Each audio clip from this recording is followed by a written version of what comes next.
Eu vou quebrar o protocolo e vou começar o Gelada com Quesada propondo uma reflexão que me foi proposta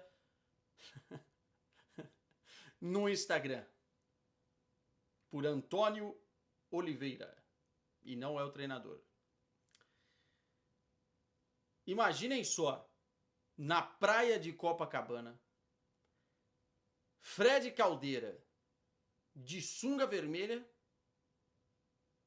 ou Marcelo Beckler?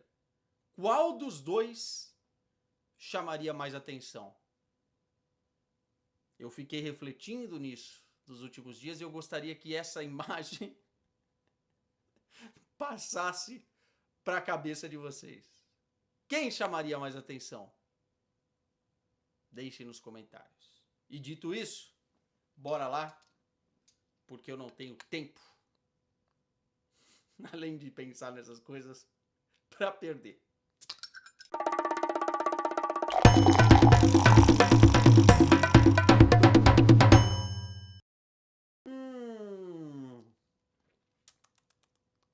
Não. Que coisa boa, hein? Gato mia, gato mia. Olha o seguinte, cara, desculpa aí, sexta passada não deu pra fazer, porque eu tava lá no Camp Nou, né, no treino aberto do Barcelona, teve até vídeo aqui no canal. Na outra semana, eu estava voltando do Catar para cá, para o Porto, então também não deu. E eu tava com saudades disso aqui, desse nosso encontro reservado, sabe, dessa meia luz, ou luz intensa, chame do que você quiser. Tava com saudade. Num dia de chuva, não para de chover aqui em Portugal, data FIFA, Cristiano Ronaldo expulso, enfim, faltava isso aqui, sabe? Faltava a libertação, a libertinagem da sexta-feira. Então, obrigado. Pela companhia, pela companhia. Ó, seguinte, primeiro eu quero começar falando de séries aqui. O JR Brito mandou uma mensagem. Ainda está assistindo Better Call Saul? Terminei essa semana. Baita série, curti. Atuação especial, né, do Jim McGill, do Saul Goodman. Adorei a série, mas Breaking Bad é melhor.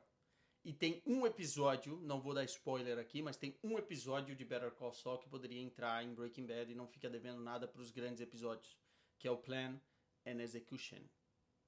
Quem não viu ainda, se liga nesse episódio. Não fique de conversinha durante o episódio. Não fique entrando no telefone durante o episódio. Sabe, para mandar mensagem no WhatsApp. Desligue tudo e assista com atenção, porque esse episódio é fodástico. Fodástico. E agora me recomendaram, eu queria que vocês que já começaram, vocês que são os malucos das séries aí, Pluribus, vale a pena, não vale? Porque é o mesmo criador, né, de Breaking Bad e de Better Call Saul, não tem a ver com o universo, me parece, mas eu vou começar, ter que convencer a patroa, então eu quero que vocês deixem mensagens aqui, quem já tá assistindo o tal do Pluribus, se bom, se vale a pena, enfim, ou se é muita expectativa para pouca entrega. O Road Big Dream mandou, o que você acha da Kings League? Prefiro Better Call Saul. Rever. Cara, é um produto novo aí pra molecada. Eu confesso que eu não acompanho, não vejo, mas respeito, assim. Eu não sou aqueles. Como é que eu posso dizer? Aqueles mentes envelhecidas que vai falar, isso aí, gosta de futebol. Mas eu também tenho que ser sincero e honesto que não me chama tanta atenção, que é muito entretenimento e eu sou um cara um pouco mais romântico do jogo. Então, assim, quem gosta, gosta e é um novo produto. Agora, enquanto eu não tiver que trabalhar cobrindo a Kings League, provavelmente não vai ser um produto que eu consuma com frequência. Perguntas. O Vi Silvio mandou Cabo Verde na Copa do Mundo. Tem vídeo aqui no canal sobre, né? A classificação de Cabo Verde. Aliás, um grande abraço para Cabo Verde, para a comunidade lusófona aqui do programa, né? O pessoal de Angola, o pessoal de Moçambique, de outros lugares também. E de Cabo Verde, obviamente. Arthur Felipe mandou Endrick no Chelsea, dá bom? O Xabi Alonso parece querer boicotar ele na seleção. Cara, o Endrick tá fechado com o Lyon, né? Assim, dificilmente outro caminho. Ele vai ser emprestado para o Lyon para tentar uma cartada final para ir para a Copa do Mundo. Eu já falei algumas vezes sobre o Endrick aqui e também em alguns programas da TNT de que demorou demais para fazer esse movimento. Eu entendo que o sonho de qualquer jogador é chegar num patamar de Barcelona, de Real Madrid e fazer acontecer lá. Eu entendo essa teimosia, eu entendo isso. Mas todos os indicativos, desde o final de 2024, mostravam que o Endrick iria sofrer para ter minutos, seja com, ou fosse com o Ancelotti ou com o Xabi Alonso. Desde 2024. Ele teve 2 janelas, janeiro de 2025 e meio do ano de 2025, para fazer o movimento e para ter um leque maior de possibilidades do que apenas Lyon ou outras equipes. Ele não fez. Né? E aí, cara, me parece um empréstimo e uma intenção já às pressas, né? Para não dizer desesperada, de querer jogar a Copa do Mundo. Ele precisa jogar.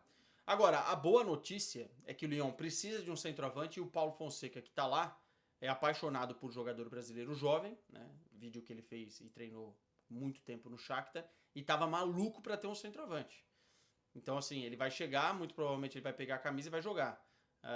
E aí, jogando, veremos se o Lyon também vai dar condição para ele para se destacar, para voltar à seleção brasileira. Hoje, o Endrick está correndo contra o relógio. E tem outros jogadores à frente dele. Pelas escolhas do Ancelotti, mesmo que a posição ela não esteja carimbada com um nome indiscutível, outros caras estão correndo já na frente do Endrick. O próprio Vitor Roque, que agora foi convocado e voltou ao Brasil depois do que aconteceu da Barcelona, Betis, enfim. Fez essa opção e agora pode, se fizer uma boa data FIFA agora, pode ser que garanta a vaga na Copa do Mundo. Enfim, escolhas, né? Ou em inglês, choices. De Marcelo 11 mandou: o que podemos esperar do Benfica esta temporada? Acabou, né, a questão política no Benfica, né? Quer dizer, acabou não, mas enfim, as eleições passaram, Rui Costa foi eleito. Aliás, recorde de votantes, né, na história do futebol.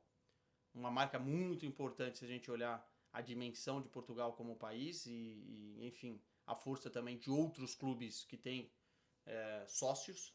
Mas o voto pela mudança não aconteceu. Eu falo um pouco mais profundamente sobre isso no Ataque Rápido do 00, tá? Programa que foi ao ar na última segunda-feira. A gente debate bastante o futebol português e eu falei bastante sobre as eleições do Benfica, o que eu acho de errado, o que eu acho de certo, questão de ser em outubro, novembro, questão também da fórmula dos votos com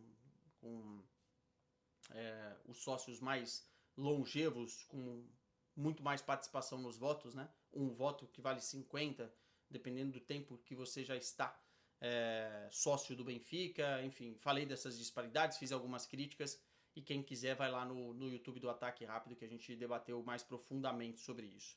Agora, em relação à temporada, cara, a temporada do Benfica é o reflexo da má administração e da confusão política que rondou o clube dos últimos anos, sob o comando do Rui Costa, que foi reeleito. Eu acho que o benfiquista que apostou na permanência do Rui Costa está apostando mais no que ele pode ser para o futuro do que propriamente do que ele foi. Porque o trabalho é ruim. O trabalho é ruim.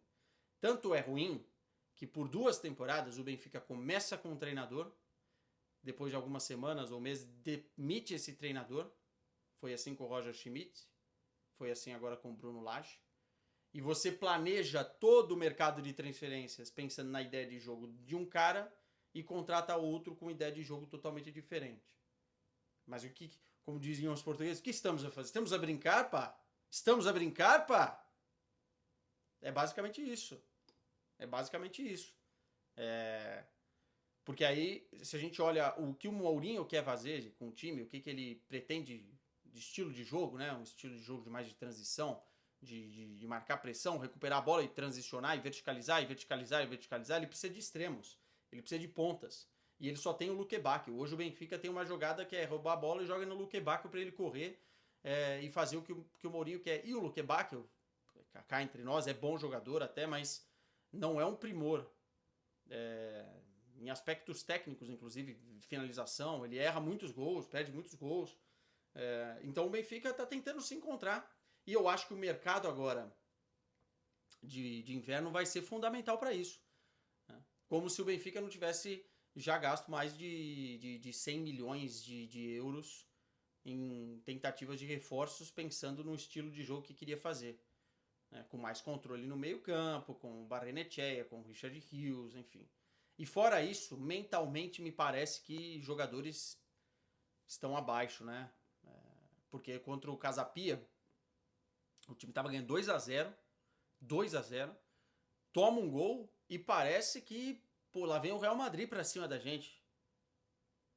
Era o Casapia, era só controlar o jogo, sabe? Então acho que há um descontrole, há também uma questão de plantel, de ajuste para a ideia do treinador, e tudo isso num embrulho, num pacote de confusão política que rondou o clube durante esse início de temporada. Então é a receita de bolo para o que está acontecendo de ruim na Liga dos Campeões. Ainda dá para salvar a temporada, se for bem no mercado de janeiro, enfim, de alguma forma tentar fazer com que o Mourinho consiga colocar em prática o que ele pensa. Já que você acreditou e bancou o Mourinho, você precisa dar as ferramentas para o Mourinho, não tem jeito. Muita gente me perguntando aqui sobre Corinthians, né?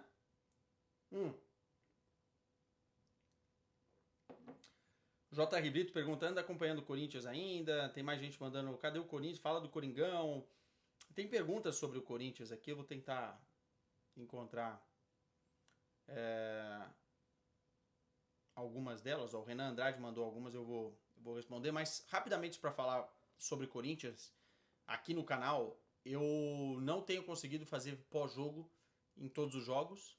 Uma que às vezes é muito, muito tarde e realmente fica inviável, porque no outro dia tem que trabalhar. E tem calhado também no mesmo horário dos jogos de Liga dos Campeões ou em jogos do Barcelona que eu preciso assistir. E aí é trampo, meu irmão, não tenho o que fazer. Que eu preciso assistir no final de semana. Então, realmente sei que estou devendo. Mas agora com a reta final da Copa do Brasil, já que os caras não estão com muita vontade mesmo de jogar o Campeonato Brasileiro, né? Vamos falar o que é verdade. A gente vai ter mais vídeos aqui, com certeza. Com certeza. Agora respondendo aqui o Renan Andrade, ó. Quesada, você acha que vale a pena renovar com o Memphis? Qual seria o seu planejamento para 2026? A pergunta é boa. Eu tive pensando nisso recentemente, o que o Corinthians precisa fazer em 2026. Cara, é impossível você ser um corintiano preocupado com o clube e não pensar na situação financeira do Corinthians. Uma coisa é você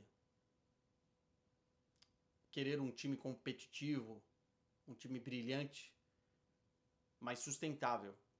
Outra coisa é você fingir que nada está acontecendo, olhar para o outro lado, deixa gastar, pelo menos a gente está com um time meia boca lá, tem alguns jogadores importantes, enfim. Porque no final das contas, a gente vai pagar essa conta. E é um terreno que a gente não viu ainda muito bem o que pode acontecer. Porque o Corinthians, pelas últimas notícias, se endivida diariamente acima de R$1 milhão por dia, né? Os juros da dívida, o valor total da dívida. E aí eu não estou falando só de estádio, em outros fatores. Então, assim, não dá para fechar os olhos no planejamento de 2026 para isso. Dito isso, em relação ao Memphis, o Memphis dentro de campo nunca foi um problema. Nunca foi um problema. Pelo contrário, os últimos tempos que o Corinthians realmente foi bem, coincidência ou não, foram os momentos que o Memphis estava bem também. Né? Deixando os jogadores na cara do gol, muitas vezes os jogadores perdendo os gols que ele criava. Na reta final do Campeonato Brasileiro da temporada passada, na reta final do Campeonato Paulista, quando ganha do Palmeiras com gol de cabeça do próprio Memphis, mais recentemente. Cara, O Memphis nunca foi problema dentro de campo. Agora, o contrato do Memphis é um erro, cara. É um erro. Ah, mas Quesada, um erro é pagar milhões e milhões no Pedro Raul. Eu concordo com isso. É um erro também. Mas a gente não pode pegar um erro para justificar outro erro. Na situação orçamentária do Corinthians, não cabe na mesa os valores que o Memphis recebe hoje. Então é o seguinte, no processo de renovação com o Memphis, é chegar, reduzir, adequar, se for possível, sem regalias a nível dos outros caras do Corinthians, porque o Memphis é tão importante quanto o Garro, o Memphis é importante como o Yuri, são caras importantes, né? E o Memphis não é um cara de uma super prateleira. Não. Ele é um cara diferente, mas tá longe de ser um craque de bola. Né? Então é tentar adequar. Se ele não quiser, valeu Memphis, foi importante. Grande abraço, boa sorte na Copa do Mundo com a seleção da Holanda. E deu, porque nesses moldes de valores não dá para sustentar. E o Corinthians precisa fazer uma reformulação financeira. Entendeu? Se o Corinthians estivesse bem financeiramente, tem vários jogadores que gostariam de jogar no Corinthians. Anderson Talisca, Roberto Firmino. Mas não dá para você abrir os cofres e trazer esses caras aumentando ainda mais a dívida e não pagando outros times que você está devendo. Enfim, não traçando um plano para sair, né, dos problemas. E o Memphis, nesse imbróglio todo, que não tem nada a ver com ele, quem fechou o contrato é que tem que ser responsabilizado, mas hoje parece que ninguém se responsabiliza por mais nada, né? O Memphis fica, né, como a bucha de canhão, né? Falar e personificar no Memphis todos os problemas. Como eu disse, dentro de campo ele não é um problema. Ele é, inclusive, parte da solução. Agora, realmente, da forma que fizeram, fica insustentável. E eu já vou falar mais de Corinthians aqui, eu vou só dar um gole, tá? Renan Andrade também manda aqui, ó. Quessadinha, já deu uma olhada no projeto da Safiel? Já. O que você acha? Vi que é igual ao do Bayern de Munique. Não é igual ao do Bayern de Munique, é inspirado no Bayern de Munique, mas eu vou fazer um vídeo aqui, já fica a promessa, sei que eu prometo, tô que nem político, né? Prometo e às vezes não cumpro, mas esse eu quero fazer. Eu tô já separando o material, inclusive aproveitando aqui que nas últimas semanas saiu o balanço financeiro do Bayern de Munique para a gente usar de exemplo, entender se dá para aplicar ou não naquilo que a Safiel quer fazer ou na realidade do Corinthians, né? Porque a realidade do Bayern é uma coisa, a realidade do Corinthians é outra. E nem estou falando a nível de faturamento, dívida, parte financeira, eu estou falando mais de estrutura mesmo. Agora, tem um ponto importante, só para não deixar sem resposta. Eu gosto da iniciativa da Safiel, eu acho que com a quantidade de corintianos espalhados no mundo, você precisa ter ideias dessas para tentar dar uma luz ou ajudar num caminho para um clube que está quebrado. E que não pode quebrar. E que não deveria quebrar pelo faturamento que tem de 1 bilhão de reais. Agora, por ano. Agora, assim, eu vou ser muito honesto. Não é uma implementação fácil, nem da Safiel nem de outro modelo, porque você precisa limpar, e eu vou usar a palavra limpar porque é isso mesmo, os ciclos políticos e as correntes políticas que tomaram conta do clube nos últimos anos. Se essas pessoas estiverem fazendo parte do Corinthians de alguma forma, na Safiel ou outra ideia, eu não acredito que vai dar certo. Pô, Quessadinha, que pessimismo. Não acredito que vai dar certo. Eu conheço o Corinthians. E eu vou dizer mais. A MSI, em 2005, ela era uma SAF. Tinha outros contornos, algumas diferenças, mas era basicamente a primeira SAF aí do século, né? E sabe por que não deu certo? Ah, Quesada, mas era dinheiro sujo de não sei onde, não sei o que, não sei o que. O Kia faz negócios até hoje aqui na Europa, tá? Kia Jorabichian. enfim, e se a gente for falar de dinheiro sujo, aí nós temos que olhar para outros clubes também, grandes, inclusive, dinheiros questionáveis. Mas tudo bem. A MSI não deu certo no Corinthians por conta do Corinthians, das pessoas que estavam lá, do ex-presidente do Alibi, dos conselheiros, dos diretores. Porque basicamente era isso, era uma injeção de capital muito grande para fazer o projeto esportivo do clube forte. Enquanto o Corinthians estiver nas mãos dessas correntes políticas, eu não acredito, infelizmente. E aí você quer fazer um modelo como o do Bayern, onde você tem acionistas, né, que compram parte do clube, seja 20%, 30%, 40%, 49%, se 51% tiver na outra mão dessas correntes políticas, já deu errado. Eu sei que não é bem por aí o que a Safel quer fazer, por isso que eu quero fazer um vídeo mais detalhado com o projeto. Vi o debate que rolou sobre a temática, então eu queria explicar direitinho, tá? Não vai ser nesse vídeo aqui. Mas hoje em dia tá tão difícil pro corintiano acreditar em qualquer projeto que apareça, né? Que vai ser uma grande luta no próximo ano, assim. Dureza. Vinícius Kindle mandou: quantos centímetros você acha o ideal? Minha esposa não gosta de muito cair, não, pô. Os caras perdem um... Ei, cara. Não gosto de muito. 3 pontinhos. Colarinho na cerveja. Ah, colarinho tem que ser... no máximo aqui, ó. Tá? Dedinho e meio, dedinho e meio. Colarinho. O balanço do barco, né, meu irmão? Não importa o tamanho da embarcação. O balanço do barco e o repertório. E aí eu falo, o repertório, ó. Às vezes é mais importante. Que pariu. O Matheus Akai, Leimer vencendo uma das grandes surpresas desse Bayern. Marca, apoia, dedicado demais. E faz muito sentido naquilo que o Company espera dos seus jogadores, né? Uma versatilidade e uma capacidade de mudança, transição de posição durante o jogo, né? Muitas vezes a gente vê o Leimer dando apoio ao Olise quando joga de lateral direito, né? Mas muitas vezes a gente vê ele também complementando dentro do corredor central para chegar em zonas de finalização, algo que ele faz mais na sua seleção. Mas sim, o Leimer tem sido fundamental para o Bayern de Munique, cara, nesses primeiros tempos, porque ele vem rendendo também os problemas de lesões que o Bayern de Munique está tendo.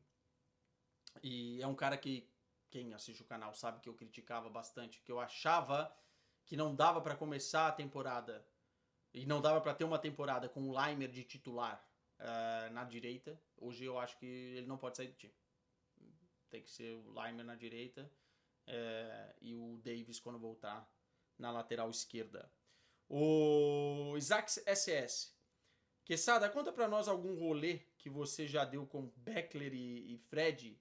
Algo inusitado, engraçado.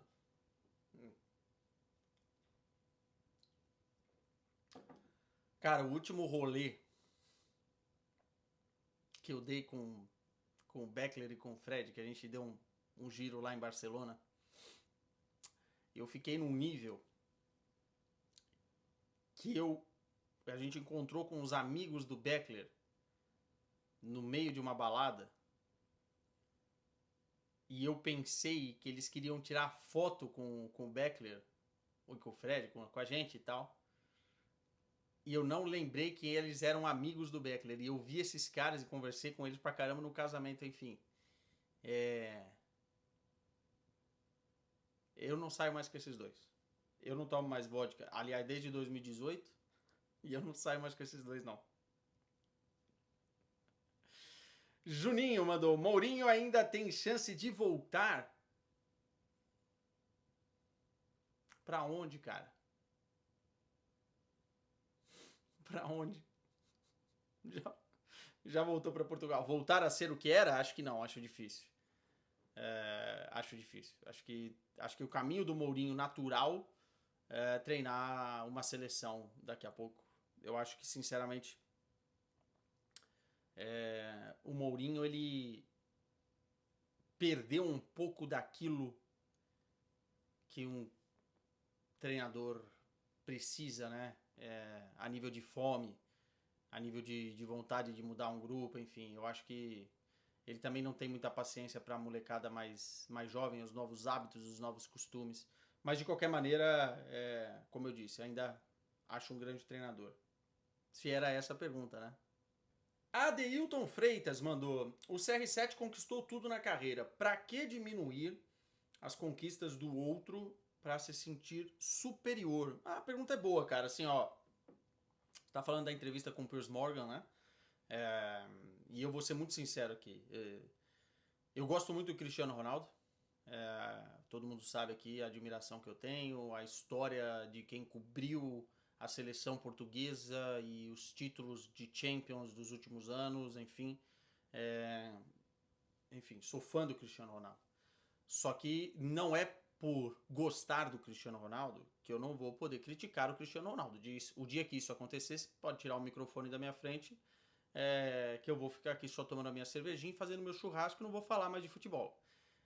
Sinceramente, eu não gosto das entrevistas do Cristiano Ronaldo, e principalmente essa última. Primeiro porque o Cristiano Ronaldo só dá entrevistas para aqueles que levantam a bola dele, né, e amigos. Então, basicamente dá para saber o que vai rolar na entrevista antes de rolar a entrevista.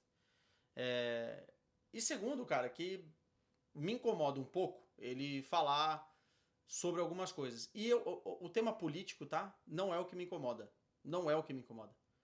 O cara pode gostar de A, de B, de C. Eu vi muita gente criticando por conta das declarações sobre o Donald Trump. Me dá igual. Me dá igual isso aí. Tanto faz pra mim. Tanto faz pra mim. Não entro nessa discussão. Só entro em discussão política, e vocês sabem muito bem aqui, com os meus aqui em casa. Porque eu nunca fiz amigos falando de política e já perdi amigos falando de política. Então só com os caras que são mais chegados que a gente troca uma ideia. Esse é meu papel de cidadão, né? Sou jornalista esportivo. No meu caso, não tenho necessidade de falar de política. Mas, de certa forma, não perdendo o fio da meada, eu não gosto de algumas declarações do Cristiano. Quando ele fala, a Copa do Mundo é um torneio só de 7 jogos, isso vai definir o quê? Cara, não é um torneio só de 7 jogos. O maior título da história do Cristiano Ronaldo, e se perguntar para ele o que ele gostou mais de ganhar, foi a Eurocopa de 2016. Era um torneio de tiro curto também. Ganhar com a sua seleção um torneio relevante, algo que Portugal nunca tinha experimentado na história, é algo totalmente maior e relevante, porque você ganha para o seu povo, você ganha para o seu país. Relativizar o peso e a importância de uma Copa do Mundo para dizer que isso não conta muito individualmente para você ser considerado o melhor da história, eu acho pequeno perante o que realmente significa uma Copa do Mundo. E se não significasse para ele, que eu acho que é mais conversa do que outra coisa, ele não teria saído chorando de campo depois da eliminação para o Marrocos como ele saiu. Por N motivos. Por N motivos. É muito importante uma Copa do Mundo, cara. Parece que é falar o óbvio, mas é o sonho de criança. Tem gente que vive de 4 em 4 anos à espera da Copa do Mundo.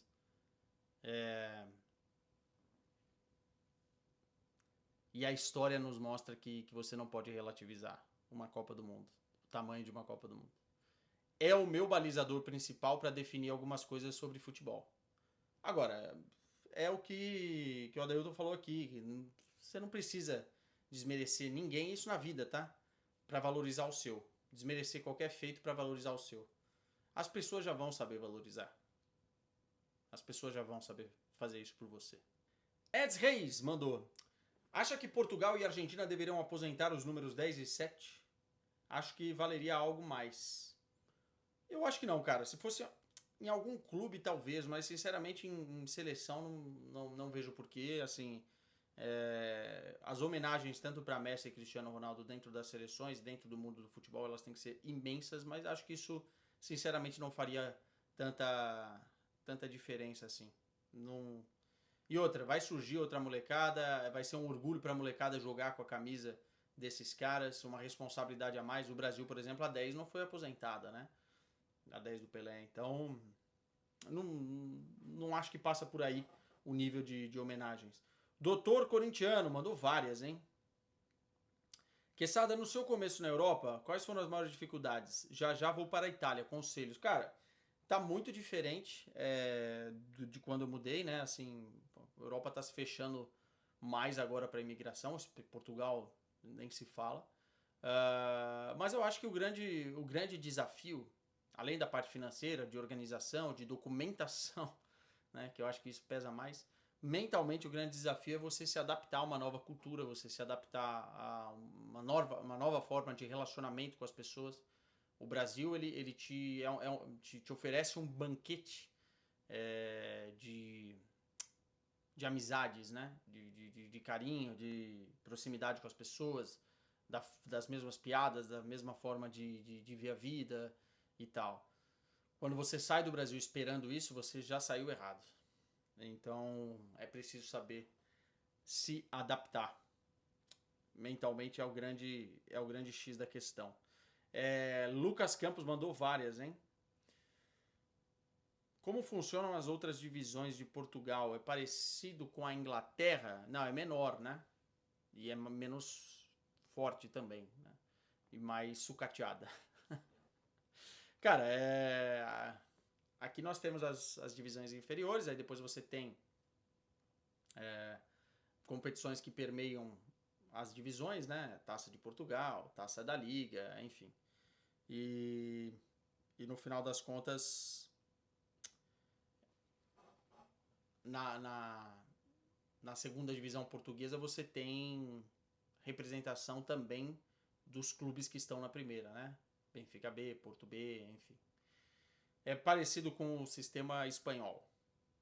O Road Big Dream mandou aqui. Mandou uma sequência. O que mais chama a atenção das mulheres, o bigode de Fred ou a careca do André? Não, o bigode do Fred. O bigodinho do Fred é poderoso, perigoso, ardiloso, cabuloso. Difícil. E ele manda aqui também, por que o João Vereza saiu do MFM? Saiu da TNT? Saiu. O João Vereza hoje está na Plim Plim, o Johnny Boy. Está na Plim Plim. Boa sorte pro Johnny. É um cara muito especial para todo mundo da equipe. Ficou muito tempo com a gente e normal, né? Transações de mercado. Um abraço pro Johnny se ele estiver vendo isso aqui. Thiago Hidalgo, continuaria com o Dorival para 2026? Não vejo ele melhorando o time. Não sei, cara, não sei também como é que vai ser 2026, mas acho que sim.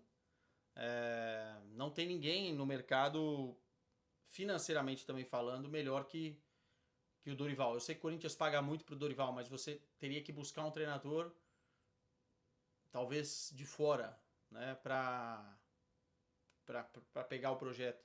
E eu acho que o Dorival, daquilo que o Corinthians tem de expectativa, deve continuar. Pelo menos até o início do próximo ano, quando ele vai ter aí mais tempo de manejo, se o Corinthians conseguir escapar de transfer ban e outras paradas, para montar um time mais conforme ele planeja, né? Enfim. Martim Silva, quem você acha que vai ser o campeão português? Eu acho que o Porto, eu acho, tá? Acho que o Porto esse ano vai ser campeão, porque o Porto já enfrentou os 8 primeiros times, né, nesse primeiro turno da tabela do Campeonato Português e só empatou um jogo. O resto venceu todas. Aí, no momento que o Porto estava bem, o Porto parecia mesmo que ia ser campeão. E no momento que está mal, não perde. Pelo contrário, vence. Então, às vezes você não ganha um campeonato nos momentos de brilhantismo, e sim nos momentos de dificuldade. Eu acho que o Porto tá num caminho interessante, mas tá tudo aberto, o Sporting, até mesmo o Benfica pode ser que a gente vire aí o ano e as coisas mudem. Então é só um palpite. Renan Andrade mandou: o que mais tem se surpreendido no futebol do Bayern e as vulnerabilidades? As vulnerabilidades do Bayern, acho que seguem as mesmas, mas com uma margem um pouco menor, né? Questão de linha alta, questão da forma como se defende algumas vezes. Contra o Union Berlin teve dificuldades, mas também era um jogo pós-jogo importante na Liga dos Campeões, os caras estavam se recuperando até fisicamente. Agora, eu acho que a evolução é visível naquilo que o Company planejava para a equipe, na forma com que os jogadores estão executando, num processo totalmente diferente de estilo de jogo, né? Com o Harry Kane baixando, se tornando um volante em muitas jogadas, com uma movimentação intensa entre posição, com uma forma mais organizada de fazer a pressão alta, não deixar o adversário respirar. Enfim, o Bayern tá bem demais, cara. Até assusta um pouco o torcedor do Bayern, porque como tá bem agora, será que vai estar bem na segunda metade da temporada, que é quando a coisa importa? Mas se continuar nessa pegada, é candidato para vencer tudo. Samuel mandou aqui: olá, Quessadinho, o que você tá achando do BO do Barcelona com a federação sobre o Yamal? Cara, é um problemaço em que o Yamal é uma vítima, né? Porque ele não tem nada a ver com a história. E tem tudo a ver porque é ao redor dele. Cara, o Yamal, ele teve essa lesão no pubis e me parece que isso se agravou naquela convocação anterior da seleção espanhola, em que o Flick reclama que ele jogou jogos que ele não precisava jogar porque já estavam resolvidos por mais tempo do que deveria, que a seleção não cuidou dele direito.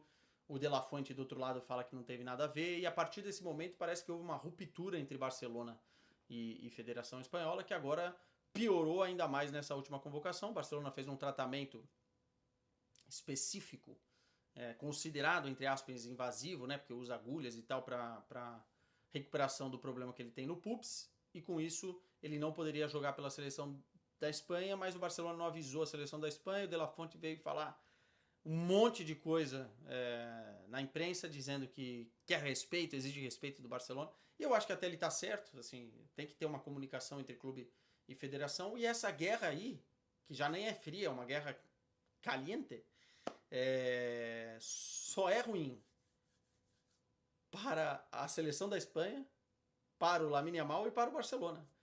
Então é assim, tá todo mundo querendo a mesma coisa, que o moleque se recupere e que jogue pelo clube e que vá para a Copa do Mundo muito bem. É sentar, né, fazer as pazes, ir pro cantinho da sala, fazer as pazes e acabar com a bagunça, porque a seleção espanhola quer arroz com frango, o Barcelona quer frango com arroz, eles querem a mesma coisa. Então, assim, não faz sentido nenhum essa treta. Ah, mas é o Barcelona que tem razão. Ah, é a seleção espanhola que tem razão. Não me interessa mais quem tem razão. Agora é parar com essa briga, porque não vai fazer bem para nenhum lado continuar com isso. Eu acho que o Barcelona tem que comunicar à Federação Espanhola que o jogador vai fazer um tratamento. Mas eu acho que o Barcelona não fez isso por entender que foi desrespeitado pela Federação Espanhola na convocação que o Lamine Yamal acabou jogando demais e piorando a sua lesão. Então, assim, agora tem que zerar. Ou zera, ou a Espanha vai levar para a Copa do Mundo um problemaço. Isso não é bom nem para a Espanha e muito menos para o jogador e aí, consequentemente, para o Barcelona. Ricardo RR, fala sobre o Oswaldo e o Leão. Não vou falar. Já falei nos programas da TNT. Não vou dar palco não, cara. Valeu, Oswaldo Oliveira, campeão do mundo aí pelo Corinthians, campeão brasileiro em 99. Valeu. Não vou dar palco, velho. Porque é bater palma pra maluco, né? Enfim.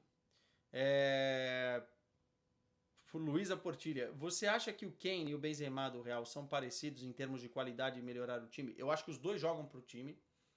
Os dois são muito bons em combinações e leitura de espaços para que os outros jogadores aproveitem. Né? enfim, tabelas e último passe, enfim, os dois saem bem da área, mas o Harry Kane tem ainda mais recursos e mostrou nesse momento da temporada que pode fazer mais funções do que o Benzema fazia. O Benzema era um falso 9. O Harry Kane se transformou numa espécie de meio campista nessa temporada muitas vezes. Jogou inclusive de líbero numa das partidas do Bayern de Munique. Eu acho que o Harry Kane tecnicamente está num patamar acima do que o Benzema nas coisas que ele consegue fazer. Eu não acho que o Benzema consiga dar os lançamentos que o Harry Kane conseguia durante a temporada, assim. Então, é por aí. Passa por aí, Luísa. How Dry, aqui no Algarve chove. Vale umas, olha, tá feia a coisa, né? Chover aqui em Portugal. Um monte de lugar alagado. Meu Deus. O Gabidelas, goleiro, problemão pro Baião, o Kimmich machucado. Vamos ver. Tempo de recuperação. Mas o Kimmich é um dos principais jogadores do Bayern na temporada. Tem pouca gente falando sobre isso e é um dos principais médios do mundo nesse momento, tá? Pedri, Vitinha e tal, o Kimmich tá jogando bola pra caramba, hein? Atenção. João Gabi, Quesada, depois das falas do Lionel, você acha que a chance de ter uma chance pra volta da temporada? Eu gostaria. E eu acho que faria bastante sentido, assim. Ele acabou de renovar com o Inter Miami. Seria muito legal ver o Messi numa espécie de last dance com o Barça nessa 6 meses faltando para a Copa do Mundo, né? Mas eu acho que não é o que o Barcelona projeta nesse momento e nem é o que o Messi quer nesse momento, até pela forma com que ele saiu, enfim, até pela relação com o Laporta. Eu acho que o Messi voltará ao Barcelona em algum momento, mas em outras circunstâncias. Não acho que vai acontecer. Acho que mais um sonho de uma noite de verão por conta dessa ida dele de surpresa aí para visitar o Camp Nou do que outra coisa. Aliás, que momento bonito, né? E eu acho que ficou ainda mais bonita essa visita porque ele não avisou ninguém. Foi uma parada, eu quero fazer isso por mim, pra mim, e eu não quero a exposição generalizada que seria caso eu combinasse alguma coisa com o Barcelona. Gostei. Foi um momento bonito. Darlisson Oliveira mandou aqui, ó. Sheik Quesada, conta pra nós como é que foi a experiência na Arábia. Eu não fui pra Arábia, bicho. Eu fui pro Catar. Mas foi legal, cara. Qatar League Soccer tá se desenvolvendo, né? Os caras estão tentando ali competir, inclusive, com o futebol da Arábia Saudita, trazendo alguns jogadores, investindo a longo prazo, tendo sustentabilidade em projetos financeiros e eles convidaram pra gente dar uma conferida. O que mais me chamou a atenção, as entrevistas exclusivas foram fantásticas, Roger Guedes, Arthur Jorge, Firmino, Claudinho, enfim, fizemos 7 exclusivas em 2 dias. Mas o que mais me chamou a atenção, além da Aspire lá, que é a academia dos caras de futebol e não só de outros esportes, como o Qatar investe em outros esportes, foi o hospital, cara. O Hospital de Recuperação de Atletas, o tal do Aspetar. Para quem não conhece e gosta dessa parte de recuperação, enfim, cara, é um lugar especial. Eu nunca tinha visto aquilo. Nem em Real Madrid, nem em qualquer outro lugar aqui da Europa. O Aspetar, em Doha, que já atendeu Dembélé recentemente, mas não só jogadores de futebol, né? Mas Neymar e tal. Jogadores de tênis, jogadores de basquete famosos e de outras modalidades olímpicas também. Aquilo lá é um absurdo, assim, é um centro de recuperação completo com investimento pesado. Procurem Aspetar. Até agora eu tô impressionadíssimo. Ó, o William Mendes, 800. Xabi Alonso ainda pode salvar o Real? O Real não precisa de salvação. O Real foi muito feliz nos últimos anos. Tá passando por um momento de transição. Eu sei que a torcida é mal acostumada, mas eu acho que o Xabi Alonso tá no caminho para acertar as coisas. E seria difícil para ele implementar as suas ideias. Acho que ele é teimoso em algumas coisas. Acho que ele tá ainda aprendendo e se desenvolvendo para ser treinador do Real Madrid, porque uma coisa é treinar o Leverkusen e outra coisa é treinar o Real Madrid. Também acho. Mas eu acho que é um processo. E para terminar, Albeniza Valdivino mandou aqui. Quero manifestar meu desejo de sucesso e paz a você. Obrigado. Mensagem meio de Natal, né? Estamos chegando no Natal. Obrigado. Um beijo no coração de todo mundo. E pensem naquilo que eu falei, hein? De sunga vermelha na praia de Copacabana, Fred Caldeira ou Marcelo Beckler.